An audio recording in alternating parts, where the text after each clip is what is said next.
come on soon, but you can always text to him. So, and like I said, it's not on. There's Eric now. Um,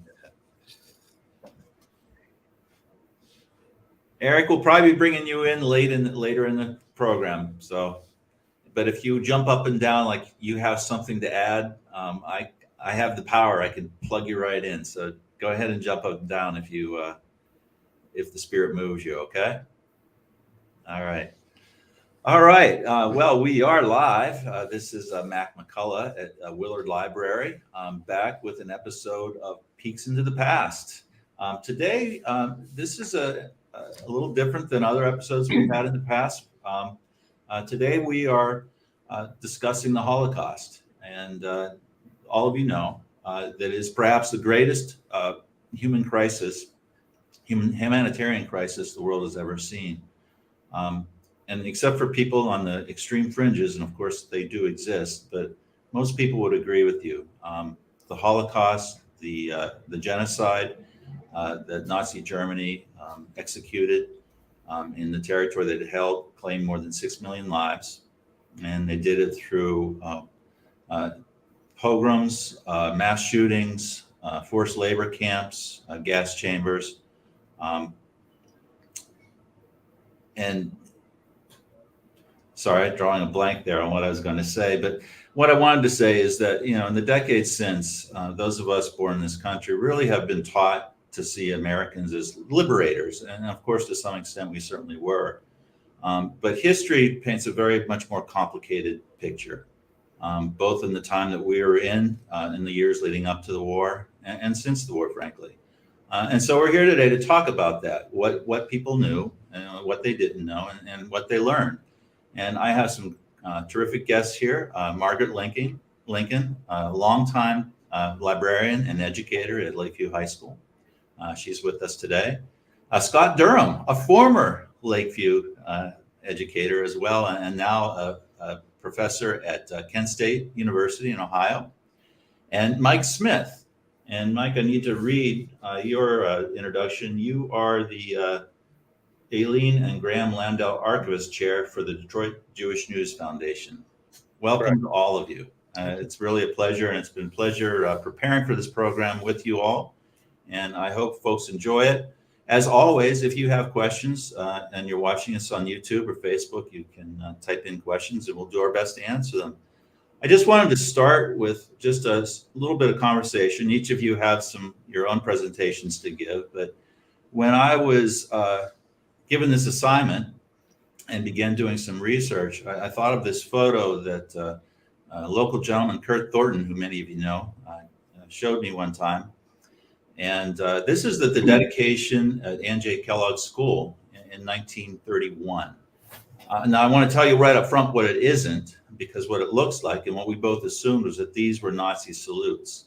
And I can remember us having a conversation about attitudes about Hitler at that time were maybe not as an understanding of Hitler, Adolf Hitler, were not as clear as they are today. But in fact, that is what was called the Bellamy salute. It was named for Francis Bellamy, who wrote the Pledge of Allegiance in 1892. Francis Bellamy was a Christian socialist, and he wrote this with the youth groups that he was working with at the salute. And the salute was, until 1942, was how we were instructed to salute the flag. I kept it in the program even after learning that, because to me, it provides a little bit of context about the kind of time that we were in. And really, for me, begs questions about what does it feel, or what is it to have a national identity, and who creates that national identity? And certainly at the time, the pledge itself was written as sort of an indoctrination for the mass of immigrants that were coming to the United States. And I just wanted to open it up to the floor to our guests. And I asked each of them whether we should indeed share it, because I didn't want to mislead anybody. But it is just a really fascinating photo. And I don't know, how did it strike you, Scott, when you first saw it? Yeah, I love this photo because it immediately brings up questions, I think. And for us to see this symbol, and we have this initial reaction that is usually like to recoil from it. But yet when we learn about it, I think it brings up the question of what are the purposes of the ceremonial things that we do in the name of unity, and when do they cross the line into adding towards an identity as a nation that is more exclusionary than including inclusion. So I think the question that it brings up is amazing. I think it's a great foundation for what's about to come in this presentation. Gigi, and I'm sorry, Margaret, I call her Gigi. Fine. Gigi is perfectly okay, Mac. I also thought it was definitely something we wanted to include in this presentation. It grabs our interest, and those of us in the audience who are Battle Creekites, it is a way of engaging ASAP with the content. And, you know, we look and we recognize the streets. We're intrigued by the automobiles of the time. And this is our city of Battle Creek. So I'm glad we kept it. And Mike? Yes, it's extremely interesting photo, and I'm glad you kept it in. If we can't discuss an item like this, what's the point of doing history? I must admit, at first glance, I thought, it's an American Nazi rally. Yeah. This is from the era of the American Boon, for example, as well as the silver shirts, and I could roll off about a dozen different they weren't called neo-Nazi groups at the time, but they were Hitler sympathizers. And in fact, they had picnics and rallies throughout the country, including one in Western Michigan. And that's the first thing I thought. And then when you told me of the context, it becomes even more interesting because I had no idea that the salute had a different context. And of course, since World War II, anything from Nazi salutes to a little mustache, reeks of Nazism. And this, of course, is before the Holocaust, before the atrocities, and before the Nazis really came to full power. Yeah.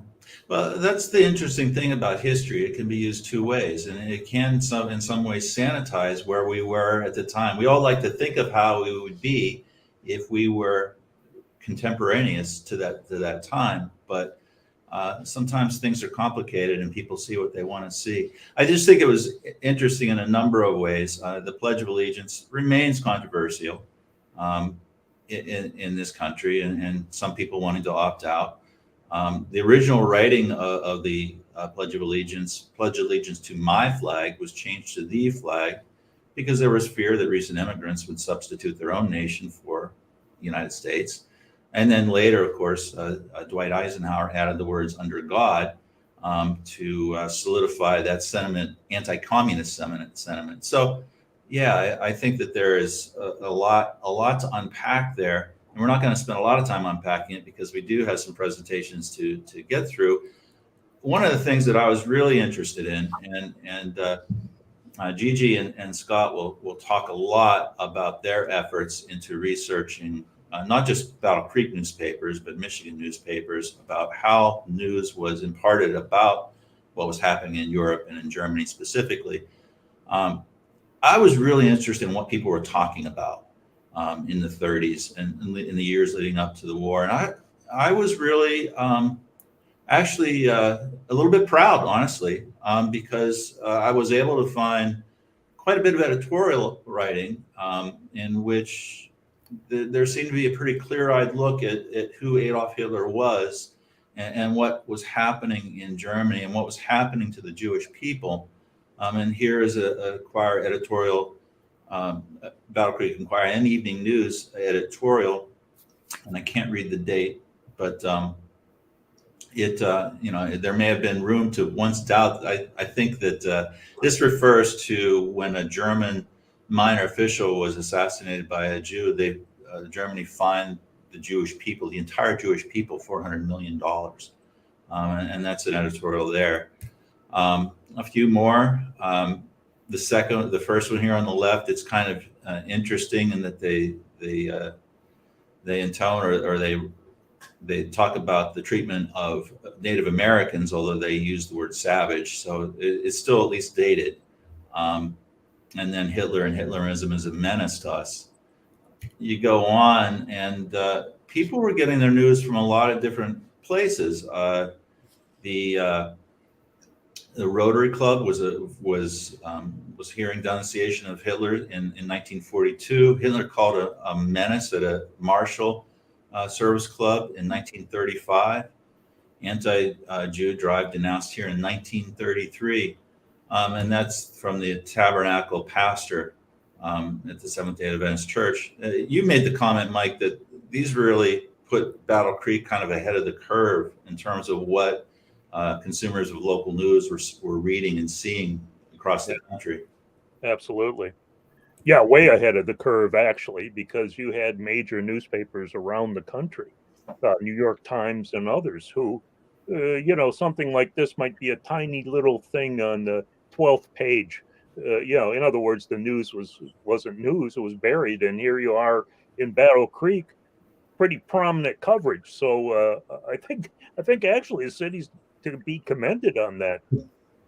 Yeah, and Scott and I had talked about, and Gigi and I as well, the kind of place Battle Creek was. I mean, it was a hotbed of idealism, maybe is the best way to put it. I mean, you had the Quakers and the Hicksite Quakers who were responsible for Sojourner Truth coming here and then ultimately choosing to live here.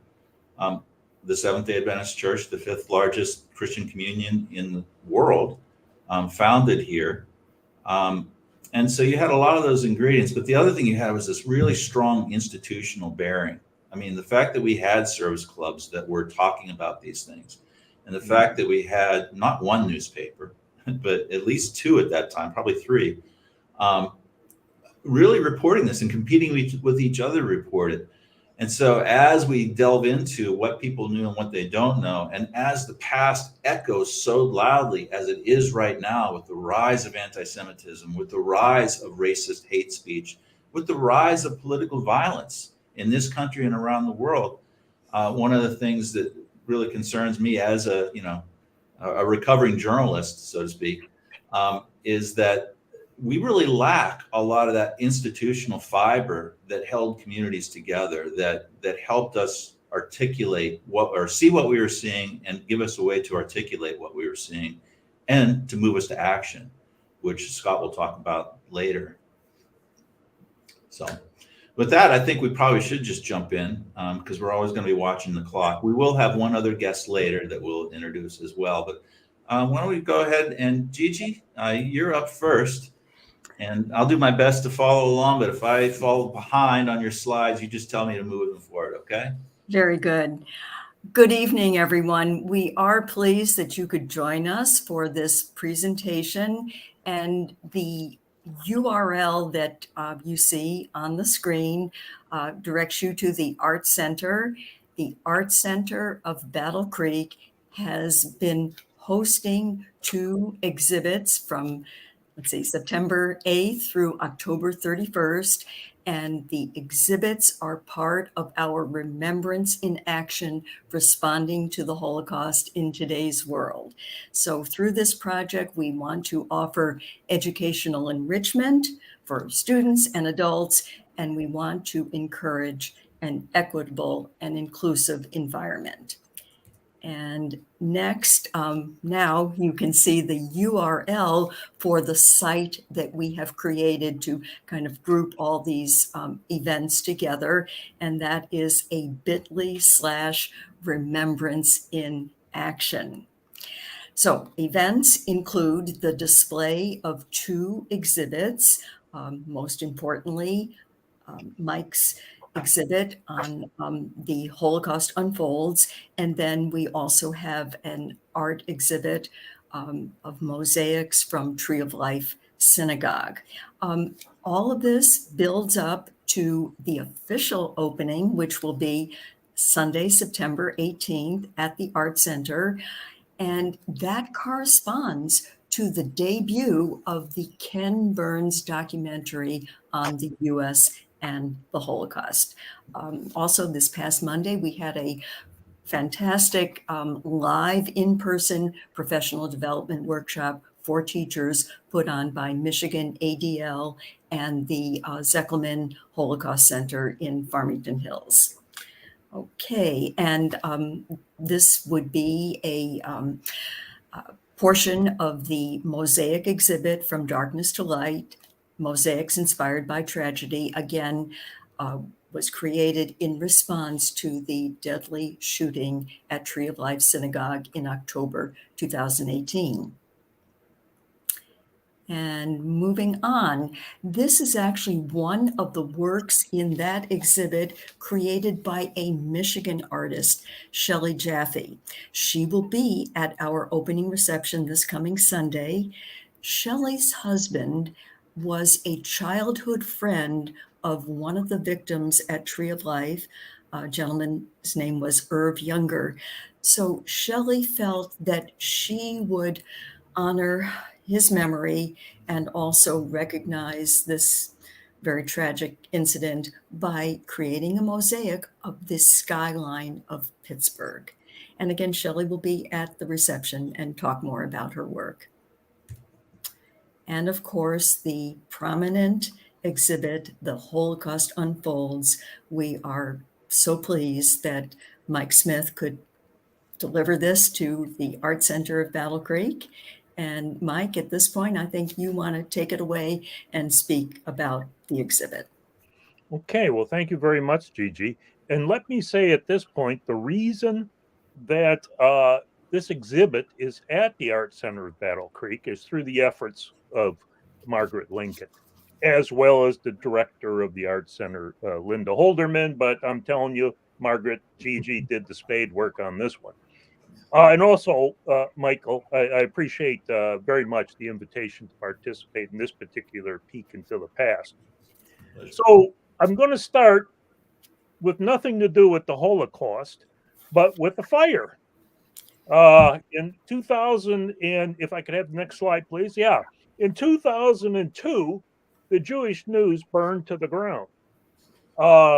And this was the only week in its history that the Jewish News came out one day late, because at that time there were 50 employees, reporters and production people, and they all moved to the Embassy Suites ballroom, and unused donated equipment, computers, fax machines, this was the old days, and paper and everything, they put out the newspaper one day late. One of the things that was saved, however, were all the back issues of the Detroit Jewish News. And so this was the catalyst for the publisher of the Jewish News, Arthur Horwitz, who published it for 36 years, up until 2 years ago, to make the decision to put efforts in to digitizing the complete run of the Detroit Jewish News. So the next slide, please. So that's precisely what he did. He formed the foundation in 2011 to digitize the Detroit Jewish News from 1942 to the present. And he also extended that to the Detroit Jewish Chronicle from 1916 to 1951. That online archive, the first part was launched in 2013, the Jewish News, the Chronicle in 2015. Now we have 340,000 images. Every page of every publication through 2001 is in an open source, word searchable database, downloadable.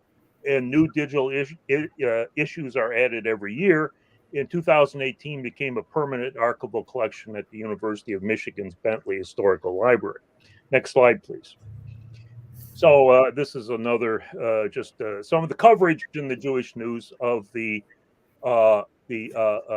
archive being launched. It is one of the best digital newspaper archives out there right now.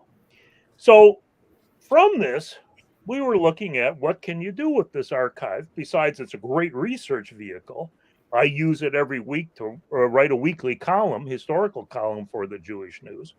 But what we decided to do was, how about an exhibit, and how about the Holocaust Unfolds?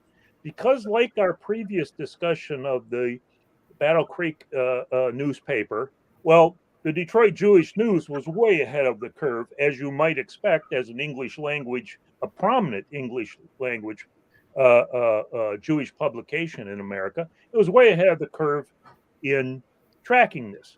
The Holocaust, or the Shoah, was not a universally known historical concept until after World War II, when the world finally understood that the Nazi Party and their collaborators had systematically and brutally attempted to annihilate all Jews in Europe.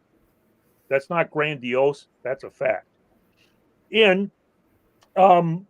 Up until that point, though, the reporting is on atrocities, Holocaust, generic dictionary terms, and still after World War II, it became the Holocaust that is universally understood today.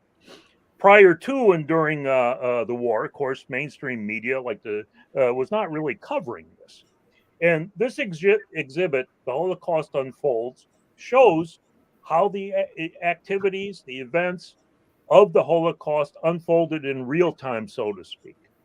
Next slide, please.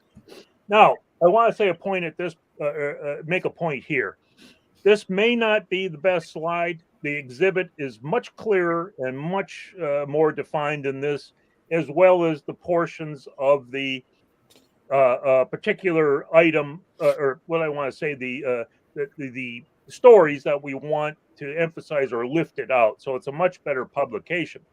But this also is a publication, or I mean a page directly from the archive. And we had to take the Jewish Chronicle from microfilm. I could not find more than a handful of extant paper copies anywhere in the United States. So everything you see is taken from microfilm, and we're even missing a month. August 1916, I couldn't find anywhere. Anybody out there knows where the Jewish Chronicle is for August 16? Give me a call as soon as this is done, or anytime now. Anyway, this is the start of the Holocaust, of course, because there, as you can see to the right center of the page, the guy with the mustache, Adolf Hitler, comes to power. Or, quote, new anti-Semite chancellor, unquote, comes to power. Next slide, please. And then this one, up to the top, it speaks about Reichstag laws brand Jews as inferior race. These are the Nuremberg laws from 1935. I might add, today is the anniversary, the 87th anniversary of these laws in 1935. And in essence, they're actually legal codifications of racial priority laws to keep the Aryan race, the German Aryan, pure. And of course, it's anti-Semitic the whole way. And throw in gypsies or Roma and a few other groups who African Americans who would not meet the criteria of the Aryan race. And this is a prelude to November 9th, Kristallnacht, November 9th, 1938, as well as a speech in 1939 where Hitler promises to annihilate the Jews. Next slide, please. And then this one, I think this comes shortly after the Jewish News debuted in 1942. I think the headline sort of speaks for itself. 60,000 Vilna Jews massacred by Nazis. Now, keep in mind that most of the news, the way the Jewish news is getting these pieces of information is being spirited out of Nazi-occupied Germany. In fact, there was a column about a weekly column about news from occupied Europe. And so sometimes you'll find maybe these statistics are slightly off, but the point is not. And if it's off, it's only off plus or minus a few thousand. This is what's occurring. Now, this is in June 1942. People are starting to become aware of what's going on in Europe, but this is before the mainstream press really starts to see the light. And next slide, please. Another point that we want to make in this exhibit is the wartime message to Jews of Detroit. And this just isn't the Jewish community in Detroit. This is throughout Michigan, from the 100-year-old, at this time who's 75-year-old or so, synagogue in Hancock, Michigan, all the way down to Detroit. And what it is a message to the Jewish population to support the war effort. pony up for the war chest. Do your best to stop Hitler. Next slide, please. Another point I wanted to make. This is the weekly roll of honor.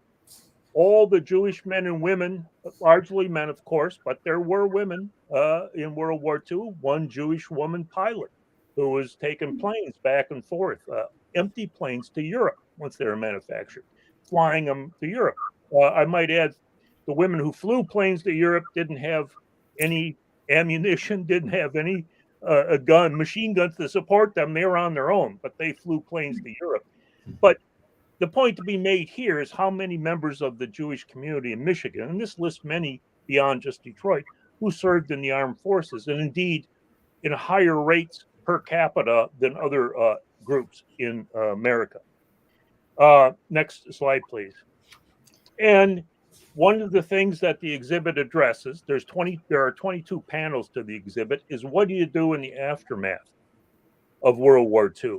Well, one, we now understand there's a Holocaust, and there are also millions, and I speak in millions, of refugees, and 800 to 100 or to 1 million of them are Jewish refugees. They're in internment camps throughout Europe, on Cyprus, and in other places, in Palestine, what would be British Mandate Palestine.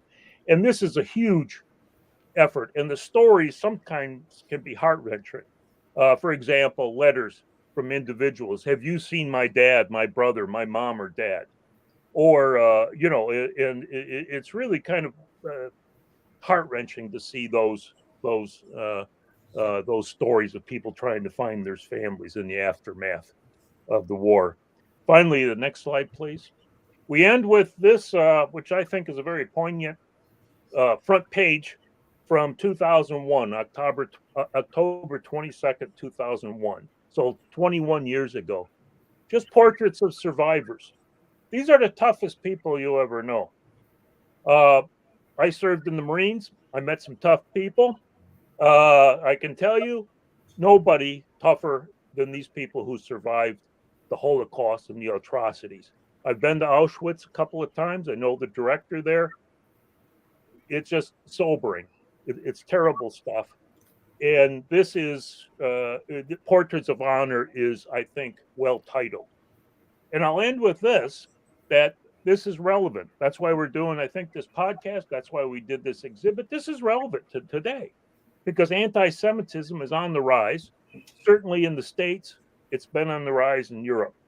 And Abe Foxman, who was the longtime president of the Anti-Defamation League, he said that largely there's always the fringe. You're never going to get rid of anti-Semites, but most of them had been relegated to the sewers after World War II and after the Holocaust.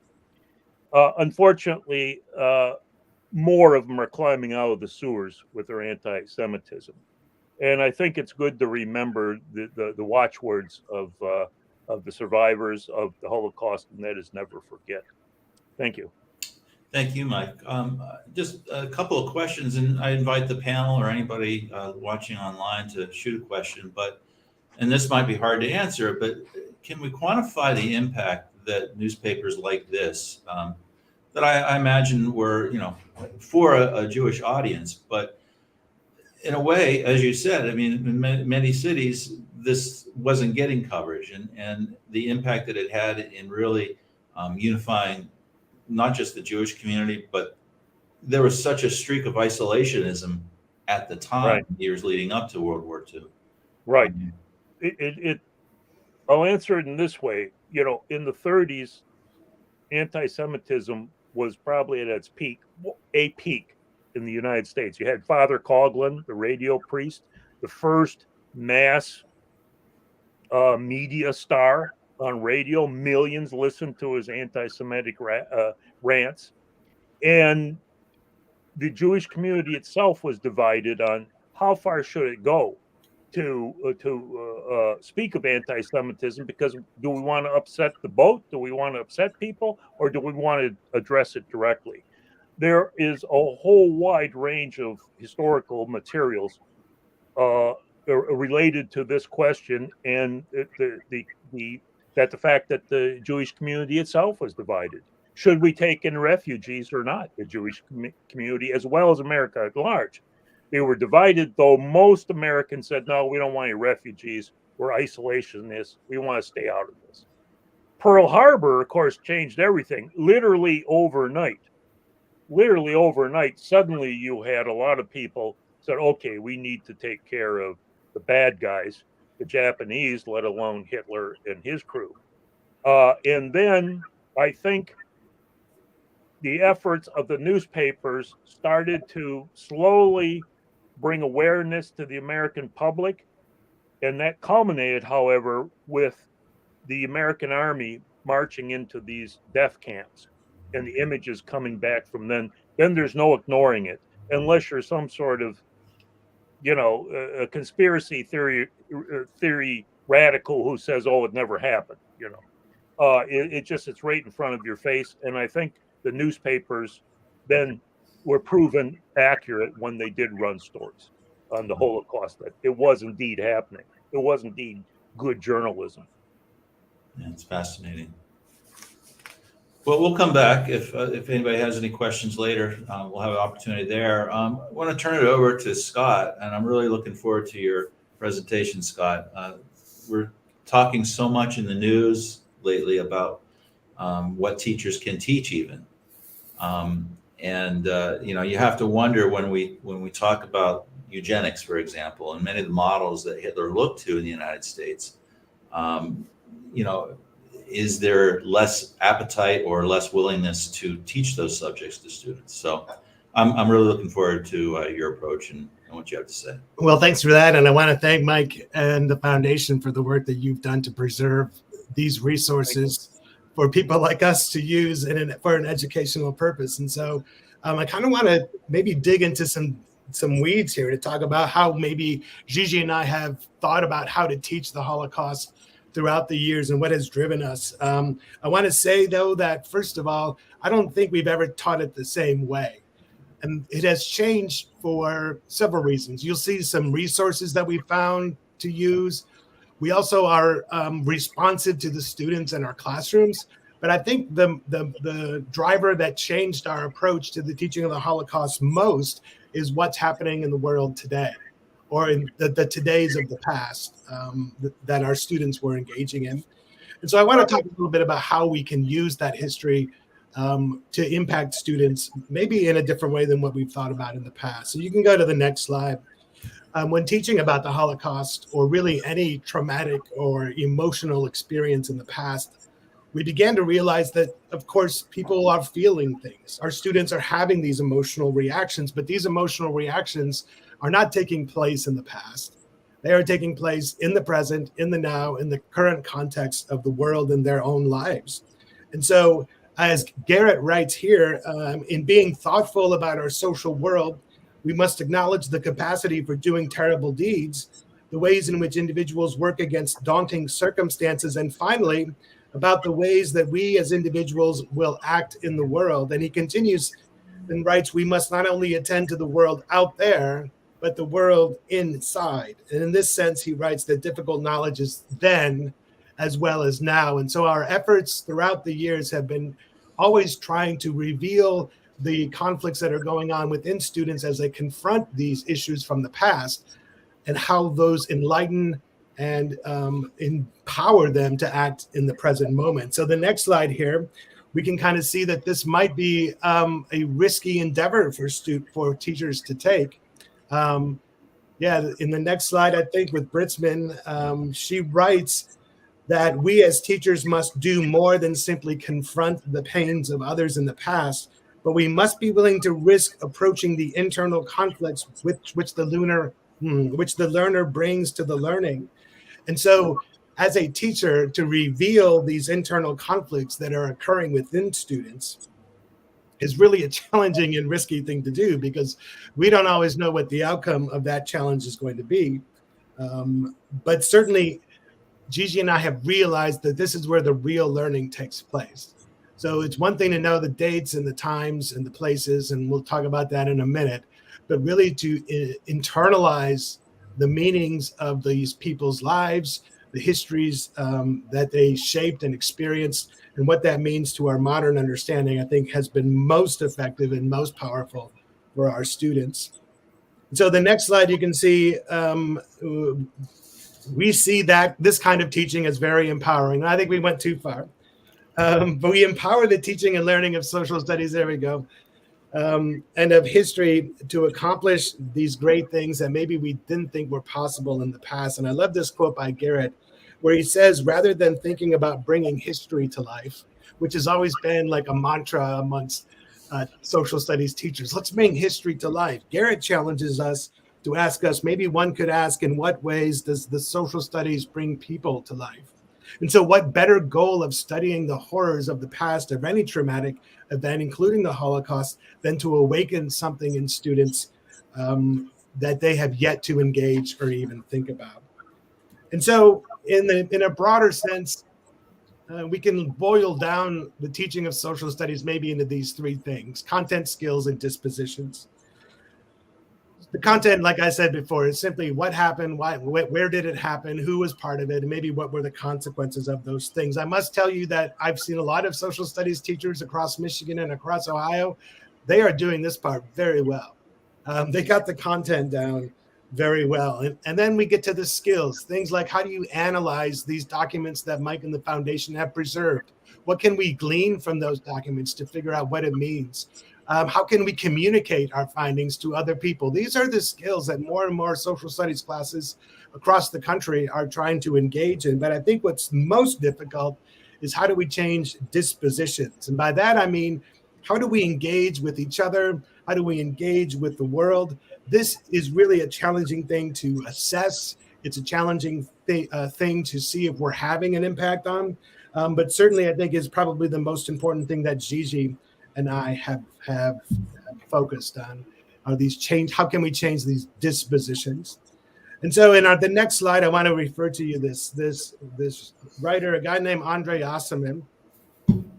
He was a Jewish exile from Egypt who ended up in Paris and now teaches at Columbia University.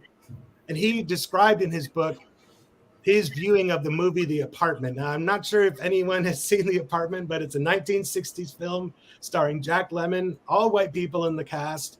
The plot of the movie is Jack Lemmon has this apartment that he lends out to his coworkers and bosses to do things that would not be acceptable behavior in the office today. So Osserman, again, a Jewish exile from Egypt living in Paris, now teaches at Columbia. He watched this movie and described this movie. And he said, this movie is really about me. And when I read that statement, I was floored. Like, how could he see himself in this movie? Now, he had gone through some romantic difficulties and he connected to these students. Now, I want us to think about how many classes have you participated in the past and you thought to yourself, you know what, this history class is about me. And this is why if we can engage and reveal this affective realm, the feelings, the emotions, these internal conflicts that students are experiencing, perhaps one day we can have students think that their history classes are actually about them as well. And so that's kind of the philosophy that Gigi and I have taken as we engage in our teaching of the Holocaust. And as we think our teaching, as we thought of our teaching as being very engaging, we also realized that there were other resources around the country and around the world that might prove to be more impactful than perhaps just us. And so we began to connect with partners outside of Lakeview High School. We brought in an exhibit about Oskar Schindler from the Holocaust Museum. That's in the next slide, Mac. And that went so well that we decided to bring another exhibit in, a much larger one called Life in Shadows, Hidden Children in the Holocaust. And for that exhibit, we engaged with the Art Center of Battle Creek, the Battle Creek Symphony, all of our public schools, many of the other service organizations in the city to try to make this a community-wide thing. And that was a great success as well. And it kept making us want to do more and more. And again, with each one of these iterations of the teaching of the Holocaust, something was different, something was better, something was more engaging. And it always seems to be that way. I think our work in these exhibits kind of helped us also to pilot something called History Unfolded. And this was something that the United States Holocaust Memorial Museum started asking students and citizens across the country to try to investigate what their local communities knew about the Holocaust in real time. Luckily, we had a great relationship, Mac, with the editor of the Battle Creek Enquirer, who made sure that our students had access to the historical archive of the Battle Creek Enquirer. And suddenly we got to work investigating what Battle Creek knew about the Holocaust. Now, this was done, next slide, please, in a class called World War II and the Holocaust. This was an elective class at Lakeview High School, and you can go to the next slide. What we tried to do in this slide, and we talked about this a little bit earlier. I think, Mike, you were mentioning about these meaningful lives and how they rebuilt these lives after the Holocaust, and we try to focus on that as well. So instead of just focusing on the pain and trauma of the Holocaust and talking about these concentration camps, we start with what kind of lives Jews were living in Europe before any of this happened. These were purposeful and meaningful lives. And then we start to see those rights being chipped away by things like the Nuremberg laws until we get to the final solution. Then we try to figure out what happened to these victims afterwards and how did they try to rebuild their purposeful and meaningful lives. And so we tried to follow that entire spectrum of events rather than only focusing on the pain and suffering of the final solution. And so I think with that, Gigi's going to tell us a little bit more about how history unfolded with our classes. Thank you, Scott. And moving forward, yes, we were privileged to be able to participate in History Unfolded through the United States Holocaust Memorial Museum, which is America's national institution for the documentation, study, and interpretation of Holocaust history. It serves as our country's memorial to the millions of people murdered during the Holocaust. And visitors are encouraged to reflect on the moral and spiritual questions raised by the events of the Holocaust, as well as for their responsibilities as citizens in a democracy. So I have been privileged to serve as a museum teacher fellow since 2002. And this brief introduction to History Unfolded will give you the background as to how our students use newspapers. And a little bit later, we are also fortunate that the community manager of the History Unfolded project from Washington will be joining us, Eric Schmaltz, and he will bring us up to date on History Unfolded. So next slide. This is the homepage of History Unfolded, newspapers.ushmm.org. And as Scott mentioned, we participated in the pilot phase, I believe 2015, and the process was to engage students, adults from all over the country as citizens historians, asking them to look at their local hometown newspapers and gain a sense of what the coverage was of the events as they were unfolding. And participation is a three-step process. You choose an event, you look in a newspaper, and you submit your research. Next slide.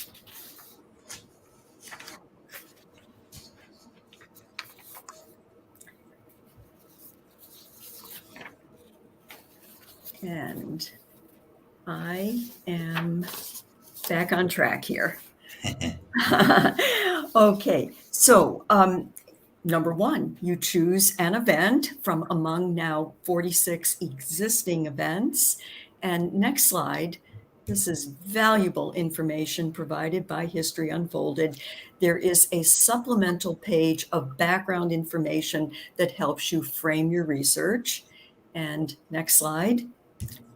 Step two, accessing a newspaper archive, either available locally or one suggested by History Unfolded. And as we got into that part of it, very often students themselves saw this all-important factor, I call it juxtaposition. Hitler orders all Jews exterminated, and then down at the bottom, says Ohio butter supply adequate. For Kristallnacht, for example, we would have the coverage and then maybe down at the bottom, the ad for the Thanksgiving turkey. So the media literacy skills that participation in History Unfolded afforded were very, very important. And next slide. Background information on how to read archival newspapers, tips on doing your research are provided. And then moving on to step 3, that in your next slide, that will be submitting your research. And as Eric Schmaltz will tell us in just a little bit, this is ongoing. History Unfolded is live and well in Washington, still accepting submissions. Okay, we'll move on to the next slide.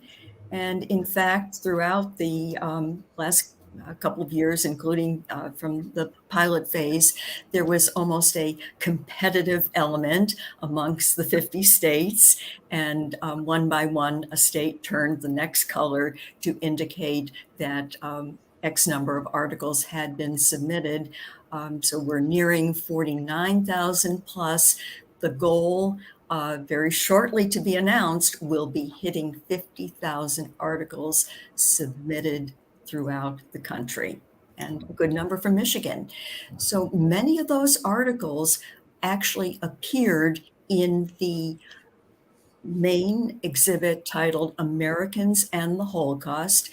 This is a shot from the exhibit as it has been in Washington, and very much to our advantage, there are now traveling versions of Americans and the Holocaust going around the country. Here in Michigan, there is a traveling version of Americans and the Holocaust at Northern Michigan University. And in January of this year, I believe a traveling version will be in Petoskey. I think we can go on to the next slide. And Scott, you're going to take over.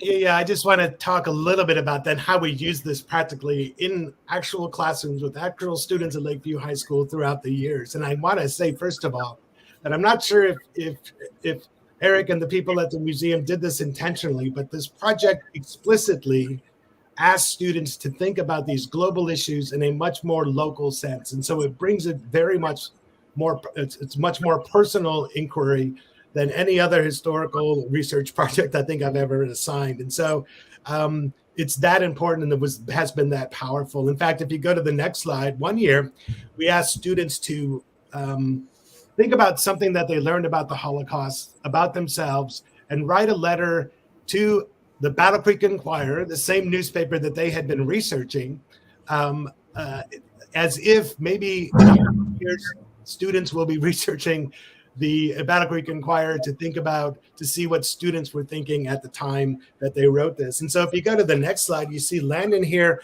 he writes about bullying. So somehow he made a connection between what we learned in the Holocaust and bullying that was occurring in our community.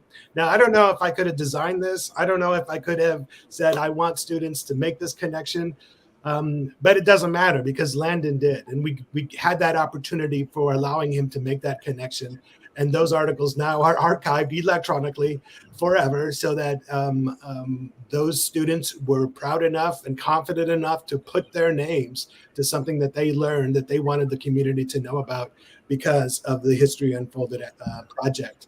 One year, the next slide, Mac, we did an intergenerational workshop where we asked students to bring their families in and tell them and explain what they were doing. And you see here a father and son exploring the archives together. The next slide is people from Washington, D.C. at that same intergenerational event, talking to our families from Washington, D.C.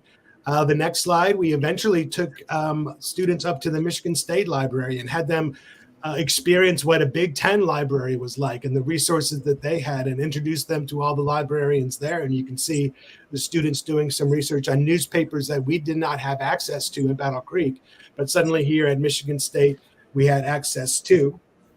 And so then this leads us back to then what's going on in Battle Creek here this month at the Art Center of Battle Creek, where we have these two exhibits. The history of the Holocaust unfolds, and From Darkness to Light, mosaics inspired by tragedy. I think both of these exhibits capture something in this affective realm, this feeling about the Holocaust, something that goes beyond words, that I think will be very powerful. And I hope, in a way, if people go to these exhibits and students go to these exhibits, the next slide, Mac, I hope that they will experience that this inquiry into the Holocaust is not really about the past, but it's about now, it's about me, and it's about us. And so with that, I appreciate that. And Gigi, go ahead and finish us off here. Okay, thanks, Scott. That was really a wonderful summary of several years of meaningful engagement for our students and for us as teachers. So I took the idea of a research sprint, and we were working with the Federal Center here in Battle Creek for a 2018 project that would bring in Professor Hank Greenspan from U of M, and we knew we wanted to have something important to display in the library, in the lobby of the Federal Center. So our Federal Center folks went to your home base, Mac, at Willard Library, and they did their own research sprint. And in the next slide, we set it up in the lobby, and there's Professor Greenspan looking at some of those Battle Creek headline articles. And next. So more recently, in fact, this past year, Lakeview District celebrated its centennial, 100 years, and I helped out with some of the newspaper research, and I was not looking for a article about Nazi victory dooms over all of Russia. I was looking for coverage of the centennial, and sure enough, an aha moment, I find a article about picnics for the 10th year and 20th year for two Lakeview buildings, and again talked about just juxtaposition. There is your headline that is very prominent. And next, we want to mention that there have been very creative ways of using History Unfolded. A high school, Deerfield, Illinois, set up their own kind of version of doing newspaper research, but this time it focused on a different genocide. It focused on the 25th anniversary of the Rwandan genocide. And that project kind of gave the inspiration. Next slide. As we have been putting together our Remembrance in Action project, I wanted to suggest to teachers that, similar to what was done with the Rwandan genocide, what if you were to look at the crisis in Ukraine? So this page is available from the Remembrance in Action site. And hopefully there might be some teachers that would be interested in using this as an extension of History Unfolded. And let's see what we have next. So some of the impetus for this project is right here in our community, from the Battle Creek Inquirer, the recounting of the vandalism directed against Temple Bethel. And also in September 2019, a Nazi flag was raised on the premises of Riverside Elementary School. Both of these incidents have been documented by ADL and do exist on their map. And I think this is our conclusion. Back in 2018, I was invited to tour the Americans and the Holocaust exhibit in Washington. Marvelous experience. And again, I saw it in person in Washington. You now can, this coming January take a trip up to Petoskey and see the traveling exhibit. And if you want to go a little further, right now it is at Northern Michigan University. And we are very grateful to, I think now, Mac, introduce Eric Schmaltz. And Eric is coming to us from the Holocaust Museum in Washington, D.C. He is community manager of History Unfolded. And Scott and I have been privileged to work with Eric over these last couple of years. So welcome to Battle Creek, Eric. Thank you so much for the invitation. It's a great pleasure to be here this evening with all of you. And I want to thank both you, Gigi and Scott, for your students' participation and your participation in the History Unfolded project. And also Mike, for one of the things that we've been able to add is articles from the Jewish News Foundation archives in History Unfolded. And so it's been a great opportunity to work with all of you. And I'll just mention where History Unfolded is now and where we could still use help from anybody who is interested. As Gigi said, we are getting very close to approving our 50,000th newspaper article. We've already received over 50,000 submissions and published over 50,000 of them, but people can also report that they looked in the newspaper and didn't find anything. And that gets at some of the nuances Mike was talking about at the beginning of the program about, how did newspapers report and not report on certain events? And so we're really interested in documenting that and giving scholars and students in the future the opportunity to grapple with those questions and to do some of the analysis Scott was talking about that's so critical for historical thinking and media literacy skills today. And so the History Unfolded project is continuing to collect articles through the end of June 2023. So basically the end of this academic year.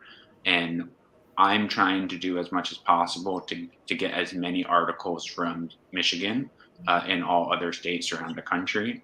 The more representation we have in the database, the better the database is going to be for decades to come. And so I warmly invite anybody who is interested, teachers, librarians, adult volunteers, to participate, to create a free account and get involved. If you are interested, you can create your account, and then there is a contact community manager button from the My Profile page, and you can send me a message to ask what you can do to help, because I know a lot of volunteers want to get specific directions. You could also just go ahead and get started with those different event modules that Gigi so well explained. Thought you did such a fantastic job of giving an overview of the project. And use some of those newspaper collections. So we do have some good coverage in the database now from the Jewish News and the Jewish Chronicle, but I'm confident that there are more articles that we don't yet have in History Unfolded. And since that archive is available for free to everybody, it would be great if more people could look at it. We are also really interested in getting an idea of what some of the highest circulation newspapers in Michigan reported on or did not report on the Holocaust, in part to answer the question Mike raised about how does the reporting in the Jewish press in Michigan compare to the so-called mainstream press. And so 2 newspapers on the top of my head that we really would like more coverage in is the Detroit News and the Detroit Times. And so if you happen to have access to either of those newspapers, please let me know. I would love to get your help between now and the end of June. The last thing I'll say is please continue to follow the History Unfolded project, because next year, so basically next school year, we are going to transition the experience from collecting as many articles as we can to making the website a resource of collected data. We want to optimize the experience for searching the articles, hopefully downloading as many of the articles as possible, using some new lesson plans that are coming up. And so as much as we would love to have teachers and students submit data, and I really would love to see that, we know for a lot of teachers it's not always possible.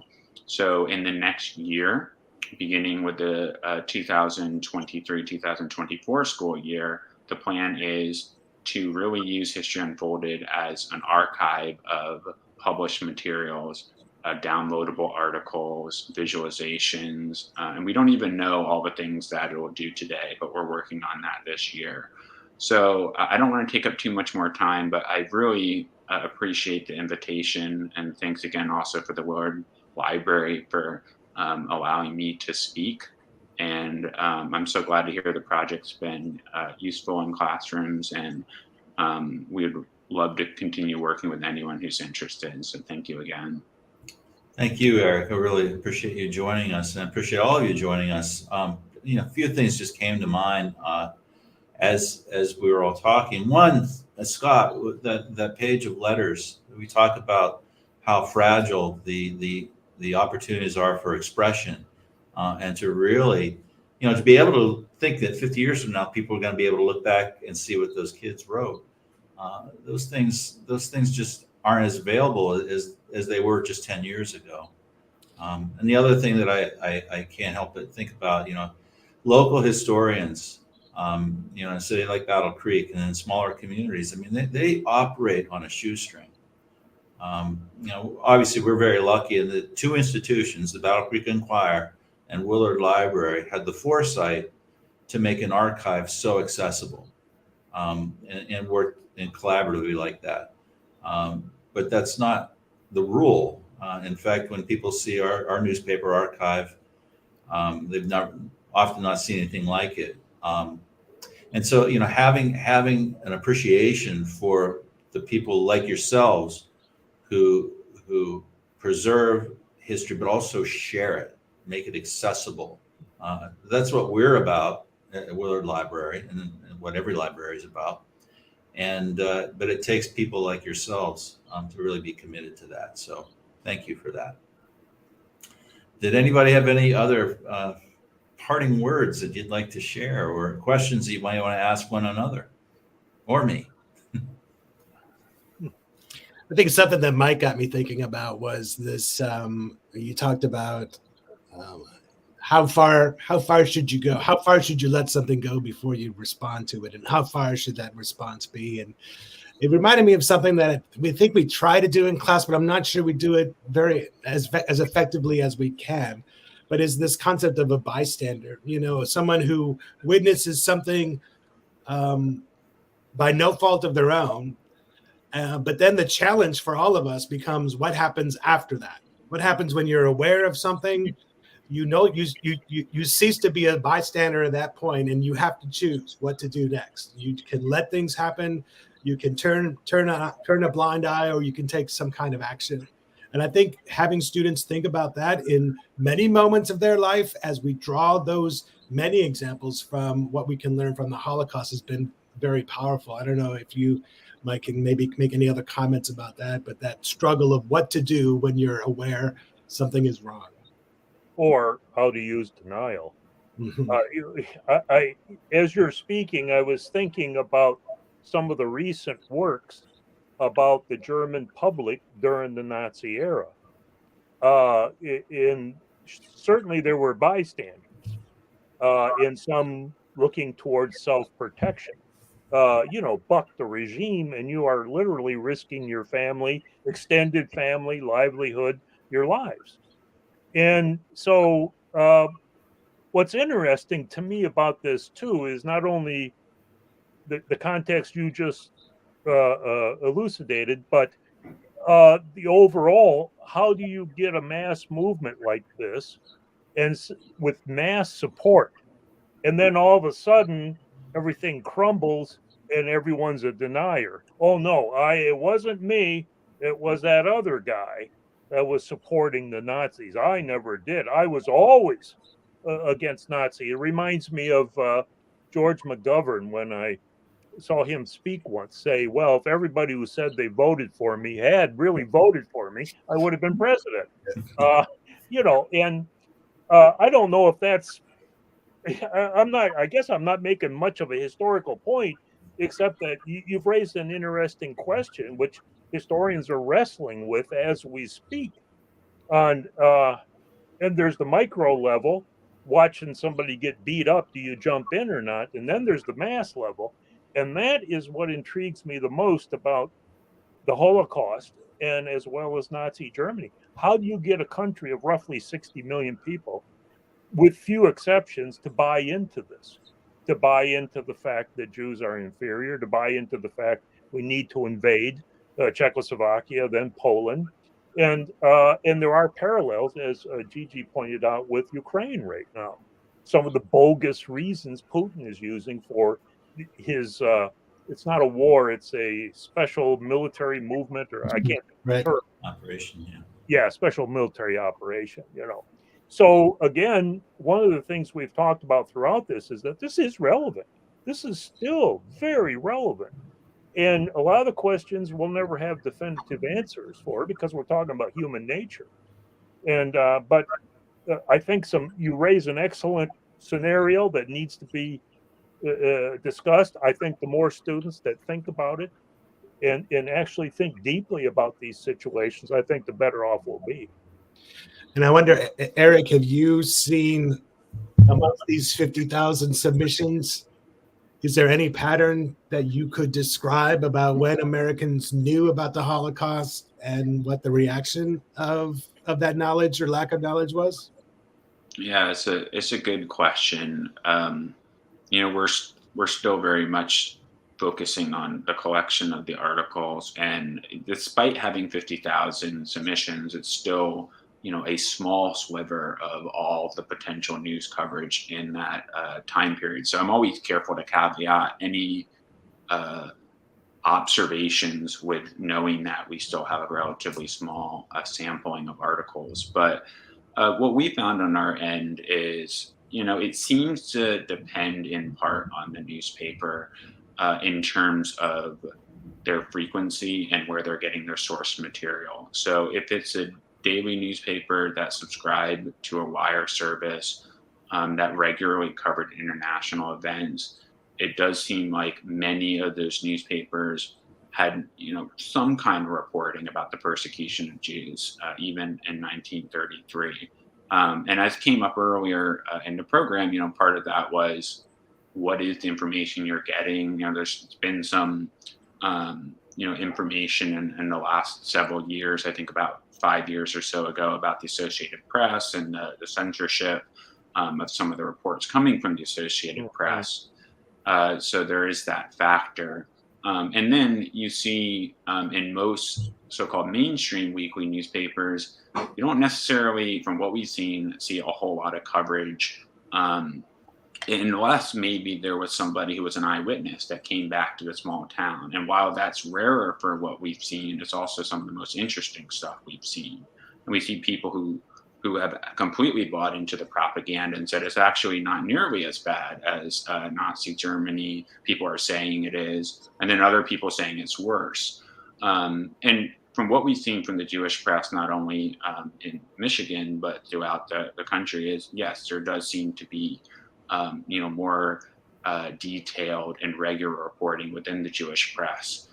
We've also noticed, say, within the Black press, a lot of the newspapers were constantly drawing attention to the persecution of Black Americans vis-a-vis the persecution of Jews in Europe. And while many of the writers were sympathetic, they said, well, we need to consider what we're doing to Black Americans in our own country and look at the hypocrisy here. So, it's hard for me to say because I'm not a PhD historian, but we have had historians in the past argue that information was available. Some of the nuances, I know our historians have talked about is it came up in some of the newspapers, the mainstream newspapers, but it would be like a blip. It'd come up every once in a while. There was not necessarily sustained coverage, throughout the year on every topic. You see, like Kristallnacht, for instance, gets coverage for several weeks. And depending on the newspaper, it might have been front page, it might have been buried in the paper. And that's something we would love to have people investigate once we have this data set. But for many people, the information wasn't necessarily something that they either paid attention to or they internalized or they believed. And we've talked a little bit about that tonight too. And Scott, you had asked about the local focus, and I do agree with you. That was something we thought a lot about in setting up History Unfolded, and it helps explain what could be one reason why a lot of people didn't necessarily take action is they were very invested in everything else that they were dealing with in their community, not to excuse their behavior, but maybe to help explain, like Gigi was saying. Some of these reports about the final solution were coming around Thanksgiving and Christmas in 1942, and people were worried about holiday shopping and finances. And at that point, their loved ones fighting abroad in World War II, and rescuing Jews for many people wasn't a priority. And so that's some of, I think, what we're learning. There's so much more to learn. And like I said, this is just from a sample that we have so far, but those are some of my observations. Yeah, could I make a point here that you raised an important point about the wire services. The AP, has often been perceived to be infallible. That everything they have is totally accurate, and we learned some lessons recently about that, especially in Gaza. Where the AP is, their headquarters is harboring some Hamas. But what more to the point that I wanted to make is a lot of people may not be aware of the Jewish Telegraph Agency, that there is a Jewish wire service that's been around, don't quote me, I think 112 years now, 113 years. And it's like the AP, fairly accurate overall. It has its flaws because I have found mistakes, at least in their reporting in the past. But that's one thing that only a few publications, such as the Detroit Jewish News and Chronicle, were paying attention to. I'm sure the Forward probably was as well, where you have a Jewish news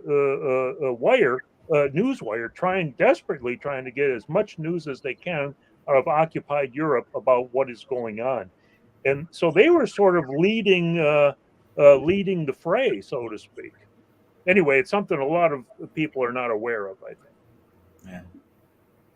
Well, thank you all. I think we're gonna have to wrap it up there, but I really, really appreciated the conversation, and I really appreciated your time, and it's been fascinating. So thank you, and thank you, viewers. You can always go back and watch this again on YouTube or share it with your friends, and I hope you do.